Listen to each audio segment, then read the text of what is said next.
Hey Chica, welcome to the Lovelda Show, Women of Power podcast, the show where women share their personal power tools, the techniques, strategies and ways of being which have enabled their business and life success. I'm your host, Lovelda Vincenzi, a female speaker mentor, speaker, event host, on a mission to unleash authentic, powerful female voices onto the world. In today's episode, we'll be uncovering the power tools of Dame Marcia Martin. Many of her tools lay in her unique perspective in the way that she perceives challenges. Now, if you've never heard of Marcia before, she is an original pioneer of the human potential movement, having been vice president and a founding member of EST, now known as Landmark Forum. She has been teaching transformational principles and technology for decades and has trained over 350,000 individuals and corporate executives around the world. She co-created the Transformational Leadership Council with Jack Canfield and served as managing director and program director for its first 5 years. Marcia runs an executive training firm specializing in transformational leadership training and communication arts, and she's also a world-renowned and sought-after speaker, having led seminars and programs in over 5 continents. So all needs to be said is that clearly this is going to be a mega episode. But before we get started, please make sure, let me remind you that all links will be in the show notes. And please subscribe, you click that subscribe button to make sure that you get updates as soon as a new episode is done.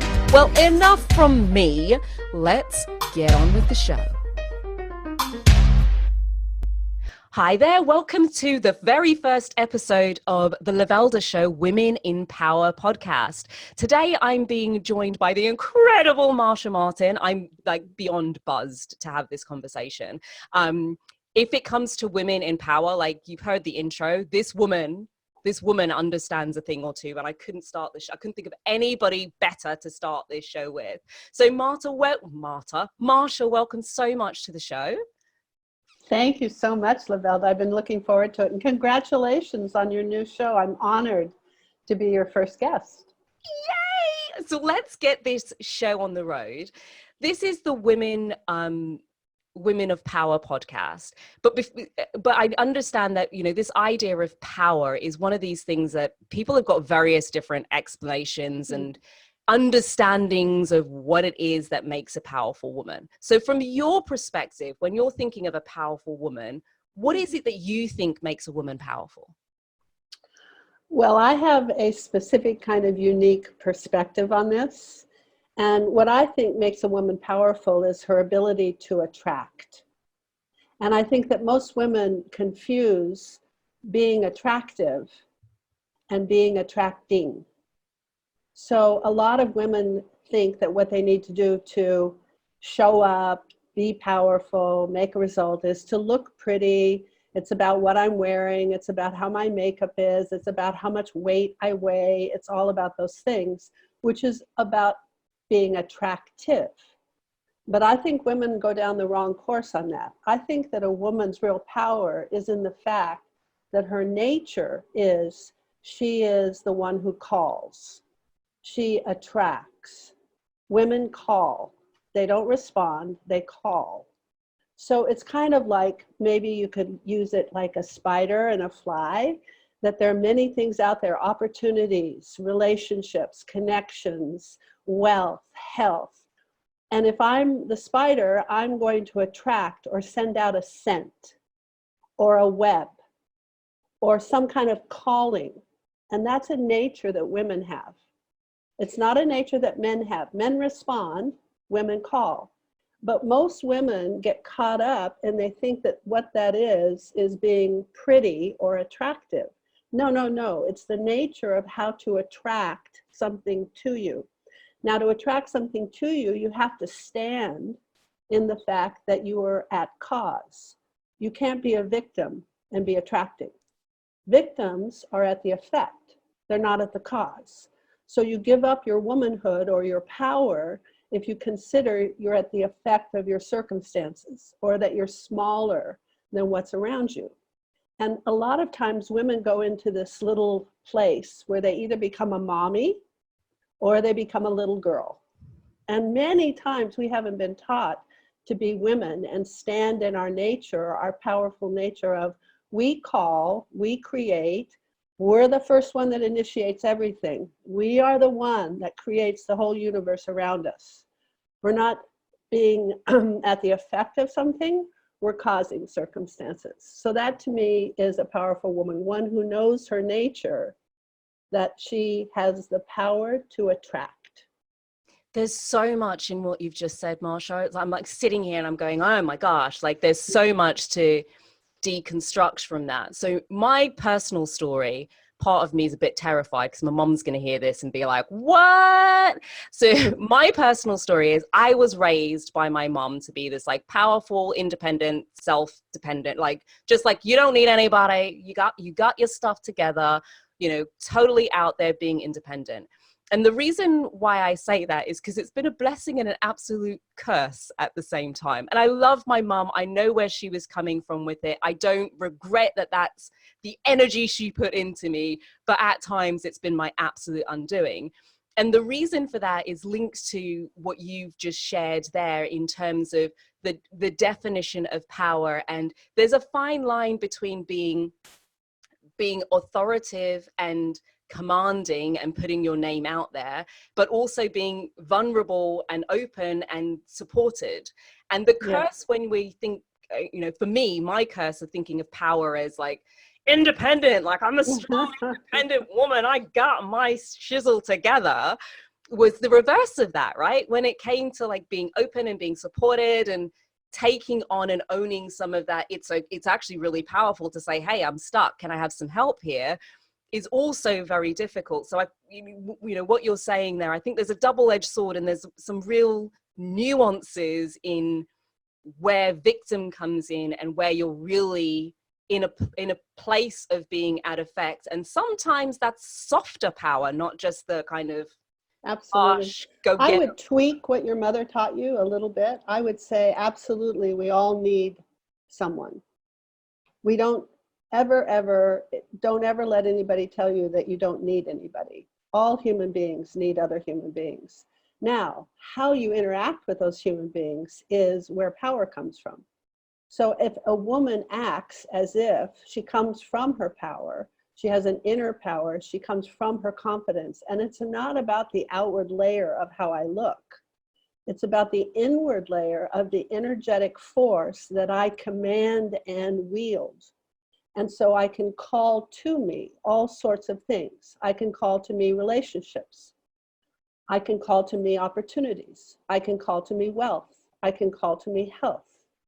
But if I forego that nature, and that's the nature of a woman, to be the attractor, to wield the scent, to throw out the web, to call forth towards me something that I want.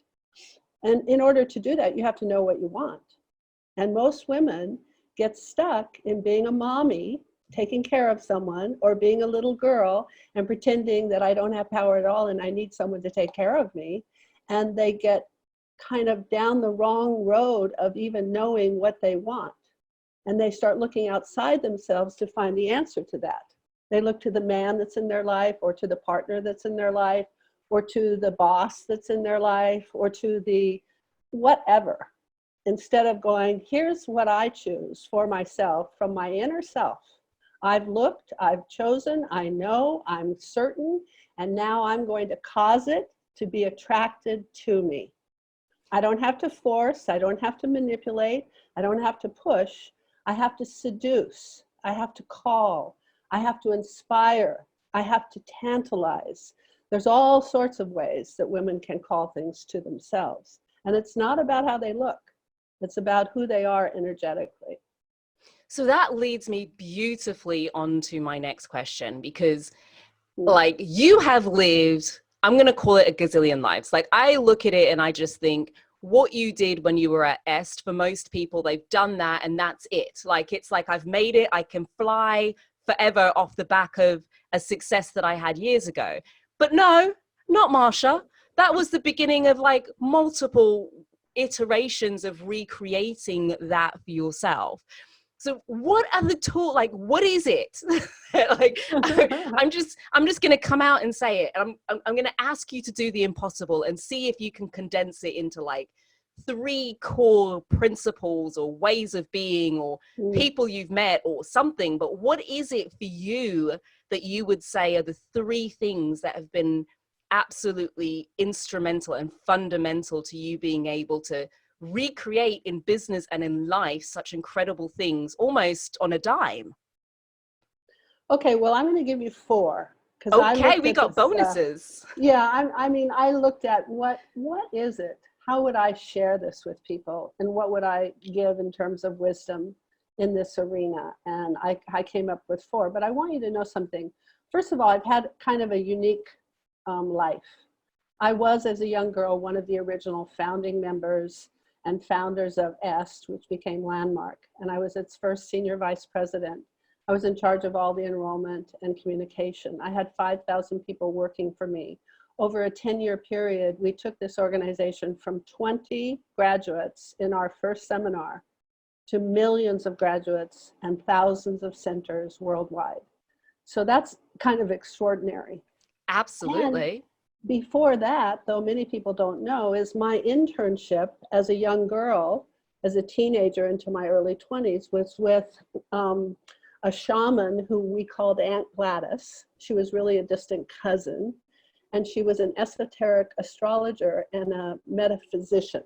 She did healing, and she understood energy, and she taught me how to heal, and she taught me how to meditate, and she taught me how to access my internal power. So that would be number 1, is the ability to look within. I don't find my answers outside myself. I go into a still place, and I have since I was 17 been trained to do this, to go to the place where all power lives within me. I love this little story about this photographer, and he was looking for a photograph of this very, very rare white whale. And the only time it had ever been seen was off this little tiny island. And so he went to the island and he waited for it and waited for it and waited for it, and it never showed up. And then one of the people on the island said, well, if you want to see the white whale, there's a little girl, she knows how to call him.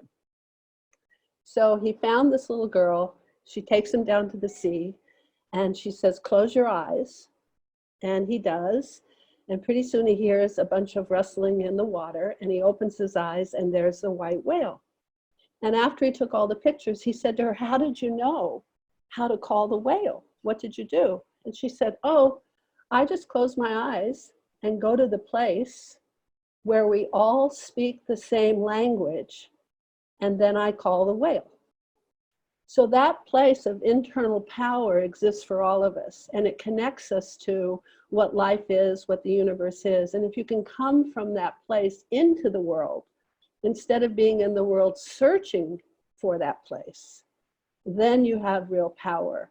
And so I would add to it, there's 3 distinct kinds of things that are so about me. And I think because of the fact that I look inward for and access my personal power and work from there first. And then what happens is I'm very known for being authentic. It's part of why I'm so vulnerable, is I do tell the other people what's actually going on with me. I don't pretend. And it's hard for me to pretend because I look so much inside. When I get in touch with that experience, it's what I have to share. It's true, it's authentic. And that speaks to people, authenticity. I also care. I really love people. I love the sea. I love the animals. I love the trees. I love human beings. I just really do care. And that speaks to people as well. And the other thing which I was taught when I was a young girl by Werner Erhard, who was one of my great mentors from the S days, and by my aunt before that, is how to be in present time, how to be here now. And I was taught that I'm in charge of whether I'm here or not. And most people, how they operate is they consider that something outside themselves will get them here. Like, okay, well, if you're interesting enough, then I'll be here. Or if I agree with you, then I'll be here. Or if it's important to me, then I'll be here. So something exterior causes most people to either be here or be gone, in their head, in the past, in the future, but not present. I've been taught from a very young age that it's my job to control whether I'm in present time or not. And so I choose to be here. And presence has its own power. Being here and now has its own power. So those are the things that I would say are my tools for causing things to happen, connecting with people, allowing certain opportunities to show up for me, and all of the rest. I love that. I've got a question though about being present, right? I'm just going to take it to realness because stuff happens. And I work personally with a lot of business owners, particularly those who are wanting to step up into stages. And it's a very public arena. So when there's been a failure or something that hasn't gone right in the past, then it can be very difficult. Or here's a classic example. There's not enough money in the bank. Something is happening. Somebody's ill, or there's some drama, something is happening in your life that commands your attention to take it away from the here and now. How does do you have any techniques or advice that helps people to just get back to, in each moment, being present? Because I know the number of times I've said to my clients, literally nothing's wrong right now. The house isn't on fire. Like in this very present moment, you're an optimal temperature. You're not ill. Nobody's dying, around you that you're in love with right now. In this absolute moment, there's not a bailiff stood in front of you. Nothing is physically wrong right now, apart from the conversation that you've got constantly going on in your head. So where do we start with being more present? Any tips? Yeah, of course. Well, first of all, it's an art. I think that you're looking at it in a way that doesn't really work, because presence isn't about whether something is happening or not happening. It's not about whether you have money in the bank or you don't. It's not about whether there's a bailiff in front of you. It's not about whether you're sick or you're well. Those are all things that just are so. See, my motto is to look at life in terms of what's so, what's next. So what's so and now what? Most people want to look at life and say, well, it should be this way. And they're not looking at what's so. They're looking at hoping it was this way, wishing it should be that way, telling people why they're to blame, why it's not the way that they want it to be, etc. All of that is resisting what's so. If you're willing to actually look at your life, what you will find is all of it's happening. It's kind of like surfing. So when you're surfing, there's big waves and little waves, and there's places where you get caught, there's places that pull you under, and there's riptides, and there's smooth sailing, and there's all of those things at once. And your job is to be here now, which is to stay afloat. It's to be in the moment. If you're not in the moment, you're going to take the wrong turn on the surfboard, and it's going to get you. So being present isn't that something isn't tugging at you. It doesn't mean that some things in your life is all good or nothing is bad. It means that you are present in the midst of all that's going on in your life, and you are looking to see what is so now, not what you wish was so, not what you hope to be so later, not what you thought was supposed to be so, but you're actually courageous enough to just say, hey, what's up here? And then in that moment, if you're being here now, you can take the next moment and answer the question, now what? And make the best move, because you can't make a move from where it should have been so. Mm-hmm. You can only make a move from what is so right now. So I just want to say it has nothing to do if things are working or things aren't working. That's always going to be in life. You're in life. It's a jumbled mess. You're on a surfboard and sometimes the waves are big, but stay awake, because it's the best way to get to the land. Come in, all in one piece.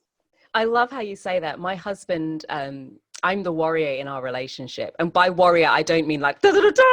I mean like the person who's like constantly worrying about literally everything.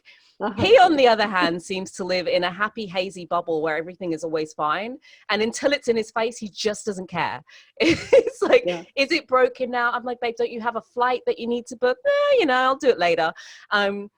But as much as it used to aggravate me, I also see there's a real strength and power in and peace almost in, and it's not that he doesn't know it needs to be done. It's just Right. that right now it's a choice. Either I'm going to engage in this in a way that's going to be chaotic and hectic, or it is, and there's literally nothing I can do right now. Like sending another email isn't going to change it. Fretting about it in the moment isn't going to change it. Like as of right now, I've done all I can, and I just, what's going to serve me is to go and do something else where my mind is occupied, go for a massage or a walk or call my bestie or jump in the bath, something.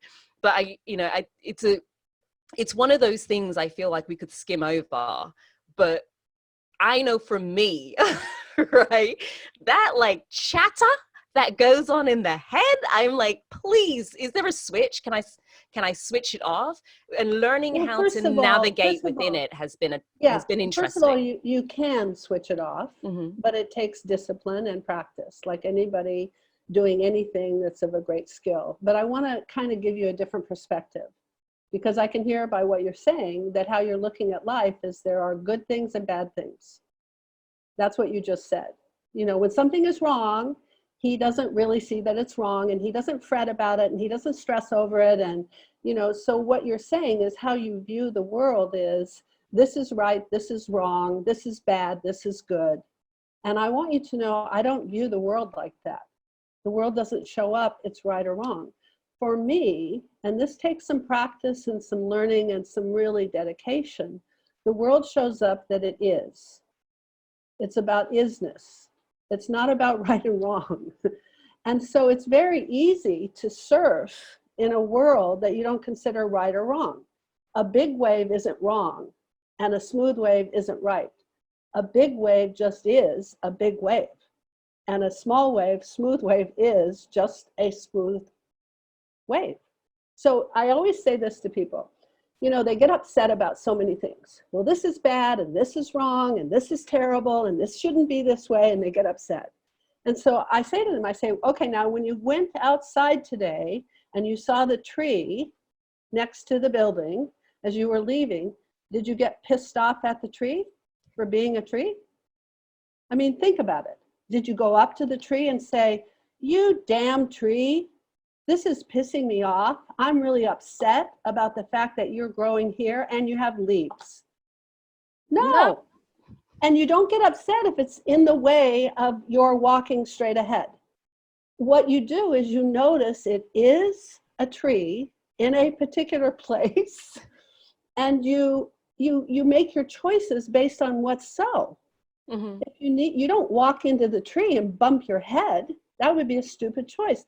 You go around the tree. Yeah. But if you thought it was a bad tree or a good tree, and then you would fight with it either way or get stressed out over it, that's what you do with situations and people. You don't have to do that. You can just consider, oh, I see, this guy's an asshole. That's the way it is. Now I can deal with that. I can make a move. But if you make it wrong that he or she is an asshole, excuse my language, I'm an American, so I can do these kinds of things. It's a scientific term. Oh, I've got other scientific terms I often use, babe, so I wouldn't get yourself too concerned. But if you make it wrong the way that they are, and you resist it, now you're putting together a force of nature, because there's a law in the universe that says what you resist will persist. If you allow it to be the way it is, and you can only allow it to be the way it is if you don't consider it's wrong or right, bad or good. It just is. You can let anything be the way it is if you consider it just is. And then you can make some choices of how to deal with this in a way that you don't have to get stressful. You don't have to get upset. You don't have to get panicky. You don't have to be the warrior and handle everything. You can just surf as best as possible and hope you don't get thrown off the surfboard. And if you get thrown off the surfboard, then that's what's so. Now what's next? You see? I love what you say there. And the thing that I love is these aren't new principles to me. And you're absolutely right when you say it's training, right? Being in the moment and saying it just is. Like, I can get angry about it, I could get frustrated, but that's not going to serve. And trust me, as you can tell, one is still a work in progress. Yeah, and we're all in that way. Still a work in sure. progress. Yes. And I know that you have, so you've been teaching this stuff. I'm going to jump around a little bit. You've been teaching this stuff for, like, I'm just going to say time immemorial. I mean, years of dedication and mastery of it for yourself, such that it's not the thought process is a lot quicker for you. Whereas, you know, when you're new to this, honestly, it's sitting down and let me journal on it for a bit and really kind of getting deep. And you've pulled together something recently. I'm going to let you explain it, that you're making available to the world for people who are listening to this and thought, my goodness, this Marcia has spoken to my soul. Where do I go next? Tell us. Okay, good. Because, you know, my whole life has been about teaching others and transforming lives and awakening people and having them live their best lives. I always say my life's work is having your life work better. So I've been out on the road, in hotel rooms, leading seminars, coaching, one-on-one coaching, executive training, retreats, all of it. And fortunately, for all of these many years, I've actually videoed everything. And I actually thought someday I was going to transcribe whatever it was, because I thought, you know, then I could speak it and it would be transcribed and that would be my great book. And that book hasn't happened yet, but it will happen this year. If you go into the human potential section of any library or any bookstore, you'll find a bunch of books that have me in the index. Or you'll find a bunch of books where they all talk about me, but you won't find my book, okay? Yet. And I always thought, I'll just transcribe this. Well, recently, over the past couple of years, I realized that how I speak is almost magical. It makes people think differently. How I describe things, what my perspective is, the way that I can describe very complex kinds of concepts in a very simple way that people can actually implement them. And usually I've done that in a seminar. Well, what we've done now is we've created the Marcia Martin Membership Club. Da, da, da, da. Excited. And if you go to marciamartinclub.com, and it's MarciaMartin club.com, you can register. You can find out all about it, see if you want to register, and then if you want to, you can register. And what it is, it's like an HBO on demand. It's a choice of all the best of Marcia Martin. So it's my podcasts, my interviews, it's my speaking engagements, it's my workshops, and they've all been edited into modules. They've all been described. So if you're looking for communication, if you're looking for how to have a better relationship and what are relationship secrets and how to have better sex, if you're looking for leadership, if you're looking for public speaking training, if you're looking to how to design a seminar. I mean, my work is long and I've talked about many things and I've been in this work for so long. There is something there. And my promise is if you go there and you choose anything, just start. Just choose anything. You can choose a workshop. So all my 3-day workshops are there and they're broken down into modules. You can watch them a half an hour at a time, or you can binge. It doesn't matter. You can choose, you can watch from the beginning to the end, or you can start in the middle. You can start on day 3 or on day 1. It's your choice. But here's my promise. If you or a friend or anybody in your life goes there, it's only $10 a month, and pick anything and watch or listen for a minimum of only 30 minutes a week, or only 1 hour every 2 weeks. And you do that for a few months, it will change how you see the world. It will change how you think of yourself. It will change how you think. And your behaviors, your speaking, your listening will change, and the results in your life will change. And you will become a sorcerer, and you will have magic at your disposal to create anything you want. A new relationship, a new business, more wealth, more health. It's all there. So marciamartinclub.com. And I'll put all of that stuff in the show notes, all the links to connect with Marcia, all of it. It'll be in the show notes, whether you're watching online via podcasts on the YouTube channel. Really doesn't matter where it is. If you haven't subscribed yet, what's taken you so long. This has been juicy, juicy gold. So hit the subscribe button like now, so you can get the next episode, because waiting is called silly. So just do that now. We've got more guests like Marcia coming, going forward as well. $10 a month, flipping incredible value. So if you got great value from this, it's this, but like ramped up. Like I want to say on speed, but part of me thinks maybe the ears of people are listening to it, then they're going to think I'm on something. But I'm just on Lovelda's happy juice at the moment. So Marcia, thanks so much for sharing that. And do go and check out the club. It's incredible. Test it. Sign up. Do the work for like a month. If you don't feel like it was for you, you've lost $10. That's it.